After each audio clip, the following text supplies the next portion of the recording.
এই হচ্ছে পলাশের ঘর। আর এই ঠিক কোন স্থানে ওরা আপত্তিকর অবস্থায় ওদেরকে ধরেছে? তোমার স্বামী হচ্ছে কি আজকে শবে বরাত, তিনি আজকে নামাজ পড়াইতে গেছে, সেই সুযোগে তোমরা সদ্ব্যবহার করছো। কাপড় চোপড় উলঙ্গ অবস্থা আমাদের সামনে ছিল, আমরা ধরছি। পরক্রিয়া যেন একটি সামাজিক ব্যাধিতে রূপ নিয়েছে। প্রবাসীর স্ত্রীরা স্বামীর অবর্তমানে পরক্রিয়ায় বেশি জড়ালেও দেশে থাকা গৃহবধূরাও কম যান না। এবার সেরকমই এক চাঞ্চল্যকর ঘটনা সামনে এলো।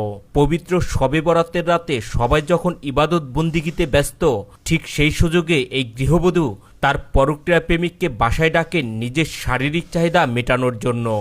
মানে এই মেয়ের সঙ্গে তুমি অনৈতিক কাজ করতেছিল নাকি? অনৈতিক কাজ করতেছিল? জি না, করিনি। হ্যাঁ, না, দরজা খোলা ছিল। একসঙ্গে শোয়া ছিলা? জি না, শোয়া ছিল। কি অবস্থায় ছিলা? ওই যে দেখছে তার আপনি ডাক দেন। আচ্ছা, তোমরা কি অবস্থায় ছিল একই ঘরে এই শবে বরাতের দিন? তারপরে এই সন্ধ্যায় পলাশের ঘরে, তোমার স্বামীর ঘরে তোমার স্বামী নাই, তোমার স্বামী হচ্ছে কি আজকে যেহেতু শবে বরাত, তিনি আজকে নামাজ পড়াইতে গেছে, সেই সুযোগে তোমরা সদ্ব্যবহার করছো। জানা যায় এই গৃহবধূর স্বামী মসজিদের ইমাম।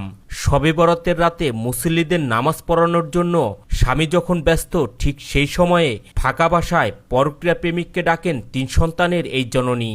ফাঁকা বাড়িতে স্বামীর অনুপস্থিতিতে পরক্রিয়া প্রেমিক নুরুজ্জামানের সাথে শারীরিক চাহিদা মেটানোর সময় রিভা নামের 3 সন্তানের এই জননীকে আপত্তিকর অবস্থায় হাতে নাতে আটক করে এলাকাবাসী। তুমি সন্ধ্যায় আজকে আসছো এখানে, আজকে জানো যে শবে বরাতের দিন, আল্লাহর একটা দিন। তো আজকে সন্ধ্যায় এসে তুমি তার সঙ্গে অনৈতিক কাজ করছো। কি করছো বলো? এই এলাকাবাসী কিন্তু জানে সব। বলো বলো। আমরা করিনি, মানে আমি দুদিন তোমার কাপড় চোপড় খোলা ছিল কেন? কাপড় চোপড় খোলা ছিল, আমি দুদিন যাবত এক প্যান্ট শার্ট পরা ছিলাম। এই গৃহবধূ জানান নুরুজ্জামানের সাথে তার 1 বৎসরের পরক্রিয়া সম্পর্ক।